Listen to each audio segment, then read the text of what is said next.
നമസ്കാരം പ്രിയപ്പെട്ടവരെ.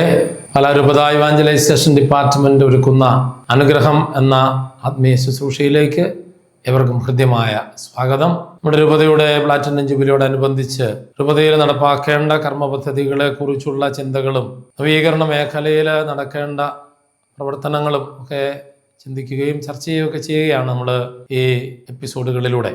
കുടുംബ കൂട്ടായ്മകൾ ശക്തമാക്കേണ്ടതിൻ്റെ ആവശ്യകത നമ്മൾ പങ്കുവയ്ക്കുമ്പോൾ അതിനു മുമ്പായി കുടുംബങ്ങൾക്കുള്ളിലുള്ള കൂട്ടായ്മ വർദ്ധിപ്പിക്കേണ്ടതിൻ്റെ ആവശ്യകതയെക്കുറിച്ച് ആദ്യത്തെ ഏതാനും എപ്പിസോഡുകളിൽ നമ്മൾ ചിന്തിക്കുകയാണ്. നമ്മൾ മുൻ എപ്പിസോഡുകളിൽ പറഞ്ഞിട്ടുള്ളതുപോലെ വിവാഹത്തെക്കാൾ അധികമായി വിവാഹമോചനങ്ങൾ നടക്കുന്ന ഒരു യുഗത്തിൽ നമ്മൾ ജീവിക്കുകയാണ്.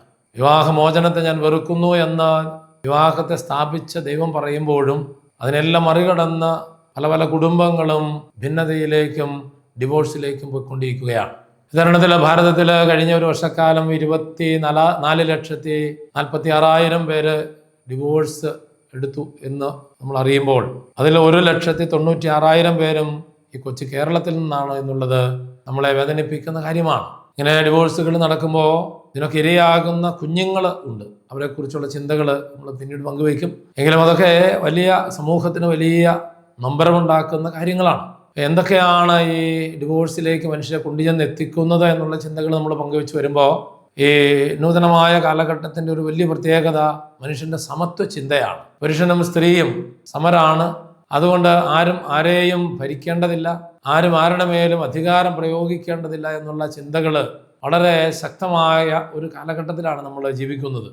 നിശ്ചയമായും പുരുഷനും സ്ത്രീയും തുല്യരാണ് ദൈവസന്നിധിയിൽ എന്ന കാര്യത്തിൽ സംശയമില്ല. കാരണം പുരുഷനും സ്ത്രീക്കും ഒരേ അവകാശവും അധികാരവും തുല്യതയും ഒക്കെ പ്രഖ്യാപിക്കുന്നത് ഈശോ മിശിഹായാണ്. ഈശോ മിശിഹ ആരെയും കൊച്ചായി കാണുന്നില്ല. പുരുഷനും സ്ത്രീയും ഒരുപോലെയാണ്. അതുകൊണ്ട് ബൈബിളിൽ തന്നെ നമ്മൾ ആളുകൾ തെറ്റിദ്ധരിച്ച് വ്യാഖ്യാനിച്ച് അല്ലെങ്കിൽ ധരിച്ച ഒരു തിരുവചന ഭാഗം ഇന്ന് വായിച്ച് ചർച്ച ചെയ്യാൻ ഞാൻ ആഗ്രഹിക്കുകയാണ്. ഇതാണ്, അതായത് പൗലോസ്ലീഹ എഫെസൂസുകാർക്ക് എഴുതിയ ലേഖനത്തിൽ 5-ാം അധ്യായത്തിന്റെ 22 മുതലുള്ള തിരുവചനങ്ങളാണ്. അവിടെ പറയുന്നത്, ഭാര്യമാരോട് പറയുന്നത്, ഭാര്യമാരെ നിങ്ങൾ കർത്താവിന് എന്ന പോലെ ഭർത്താക്കന്മാർക്ക് വിധേയരായിരിക്കുവിൻ. അപ്പൊ ഇത് ഈ ഫെമിനിസ്റ്റുകളുടെ ഒക്കെ ഇടയിൽ വലിയ സംശയവും തർക്കവും ഒക്കെ ഉയർത്തിയ ഒരു തിരുവചന ഭാഗമാണ്. അതായത് ഭാര്യമാരെ നിങ്ങൾ കർത്താവിന് എന്ന പോലെ ഭർത്താക്കന്മാർക്ക് വിധേയരായിരിക്കുവിൻ. അപ്പൊ അവിടെ ഒരു ഡിസ്പാരിറ്റി എന്ന് വെച്ചാൽ ഈ ഒരു സമത്വ ചിന്ത നമ്മൾ പൊതുവിൽ നോക്കുമ്പോൾ കാണുന്നില്ല.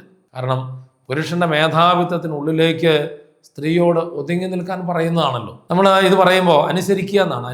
അനുസരണം എന്ന് പറയുന്ന വാക്ക് ഒരു വ്യക്തിയുടെ ജീവിതത്തിലെ ഏറ്റവും പ്രയാസമുള്ള കാര്യമാണ് അനുസരണം എന്ന് പറയുന്നത്. എന്ന് വെച്ചാൽ അനുസരണം അതിൻ്റെ പൂർണ്ണതയിലെത്തി എന്ന് പറയുമ്പോൾ, അല്ലെങ്കിൽ അതിൻ്റെ പൂർണ്ണതയിൽ നിർവഹിക്കുന്നു എന്ന് പറയുമ്പോൾ, ഈ അനുസരിക്കുന്ന ആളിന് തൻ്റെ തന്നെ വ്യക്തിത്വത്തെ പോലും ഇല്ലാതാക്കുന്ന പ്രക്രിയയാണ്.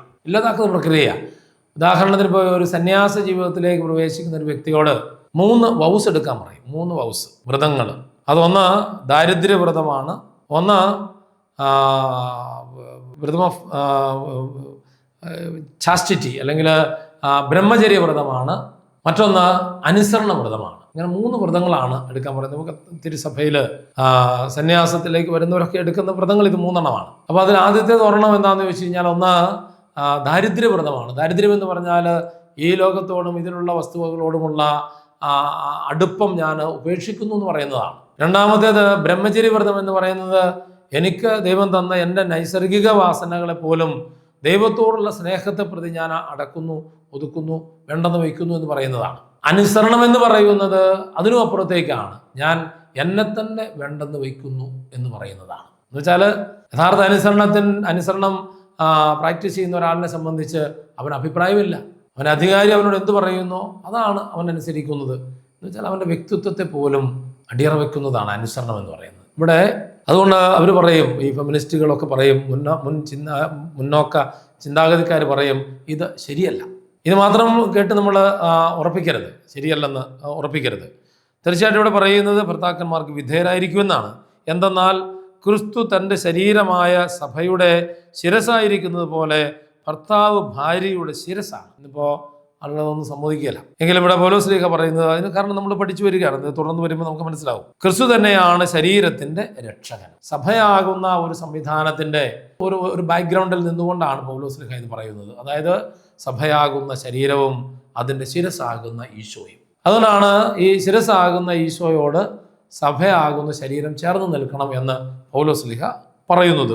സഭ ക്രിസ്തുവിന് വിധേയമായിരിക്കുന്നത് പോലെ ഭാര്യമാർ എല്ലാ കാര്യങ്ങളിലും ഭർത്താക്കന്മാർക്ക് വിധേയരായിരിക്കണം. ഇതാണ് ഭാര്യമാർക്ക് പൗലോസ് ശ്ലീഹ കൊടുത്ത, പരിശുദ്ധാത്മാവിൽ നിറഞ്ഞു കൊടുത്ത നിർദ്ദേശമാണിത്. ഇനി അവിടെ കൊണ്ട് തീരുന്നില്ല, ഭർത്താക്കന്മാരോട് സംസാരിക്കുന്നത്. ഭർത്താക്കന്മാരെ ക്രിസ്തു സഭയെ സ്നേഹിക്കുകയും അവളെ വിശുദ്ധീകരിക്കാൻ വേണ്ടി തന്നെ സമർപ്പിക്കുകയും ചെയ്തതുപോലെ നിങ്ങൾ ഭാര്യമാരെ സ്നേഹിക്കണം. ഇതാണ് ഭർത്താവിനോട് പറയുന്നത്. ഓർക്കണം, എങ്ങനെയാണ് ഭർത്താവ് ഭാര്യയെ സ്നേഹിക്കേണ്ടതെന്ന് ഈശോ ഒറ്റ വാക്കി പറയല്ല.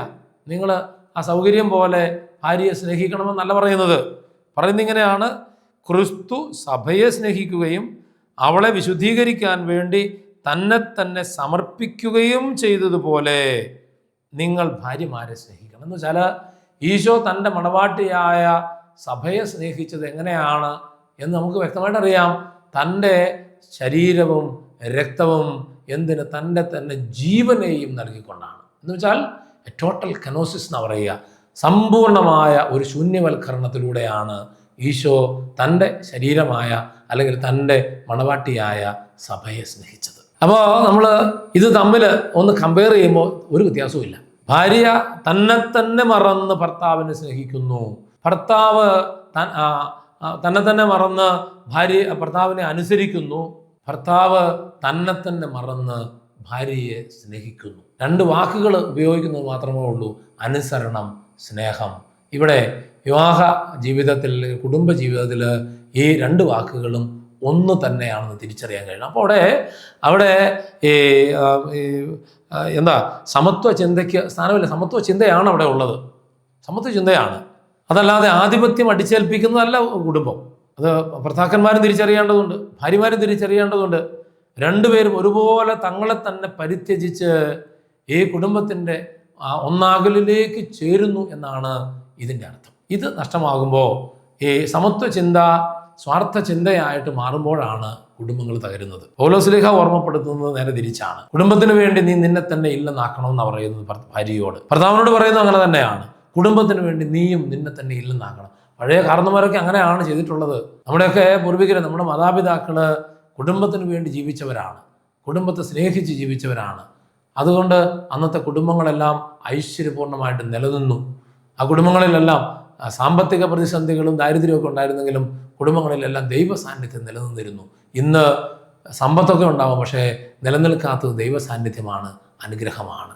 അതുകൊണ്ട് നമ്മുടെ രൂപതയിലൊക്കെയുള്ള കുടുംബങ്ങൾ ഇങ്ങനെ അനുഗ്രഹത്തിൻ്റെ കുടുംബങ്ങളായി മാറട്ടെ എന്ന് ആശംസിക്കുകയാണ്, പ്രാർത്ഥിക്കുകയാണ്. ഈ എപ്പിസോഡ് ഞാൻ അവസാനിപ്പിക്കുന്നു. തുടർന്നുള്ള എപ്പിസോഡുകളിൽ മറ്റ് ഇതുമായി ബന്ധപ്പെട്ട വിഷയങ്ങൾ നമ്മൾ ചിന്തിക്കും, നമ്മൾ ചർച്ച ചെയ്യും. ഒരു നല്ല ദിവസം എല്ലാവർക്കും ആശംസിക്കുന്നു. നമസ്കാരം.